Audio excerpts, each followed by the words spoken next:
Hello, नमस्कार. आज मी, माझ्या 2 बहिणी आणि चिवा आम्ही निघालो होतो दादर मठामध्ये स्वामींच्या. बस पकडली आणि बसमध्ये आशूला अजिबात यायला आवडत नाही. तरी आम्ही घेतली आणि तिला स्टँडिंगलाच उभं राहावं लागलं, कारण की ती स्कूटीनीच कधी ट्रॅव्हल करत असते.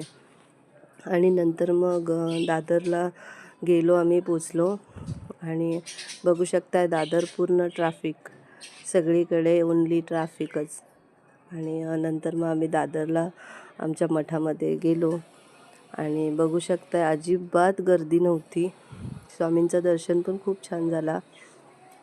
नंतर मग आम्ही बाहेर निघालो तर या लोकांचे फोटोशूट वगैरे चालू होते. आशूला खूप फोटो काढायला आवडतात आणि ती खूप छान फोटो काढते. नंतर मग रुची हॉटेलमध्ये गेलो, तिथेच आहे. आशूने व्हेज थाली सगळ्यांसाठी आम्ही व्हेज थालीच मागवली आणि व्हेज थाली एवढी सुंदर होती.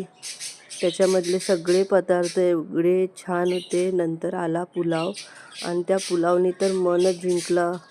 छान, एवढा टेस्टी. नंतर आम्ही बिल पे वगैरे केलं आणि निघालो. तर तिने टॅक्सी बघून ठेवलेली. बोलते मी अजिबात बसने येणार नाही. तर टॅक्सी पकडली, घरी पोचलो तर आज नमिताची गॅस डिलिव्हर्ड झाली होती क्रोमामधून. तर ती बोलली ताई बघूया कशी आहे. तर मी बोललो ठीक आहे. तर ती बोलली मला थोडीशी पूजा पण करायची आहे. तर मी बोललो मी शूट करेन, चालेल का? ओके बोलली. तर मला पण खूप आवडली तिची गॅस. तुम्हाला आवडली आहे का?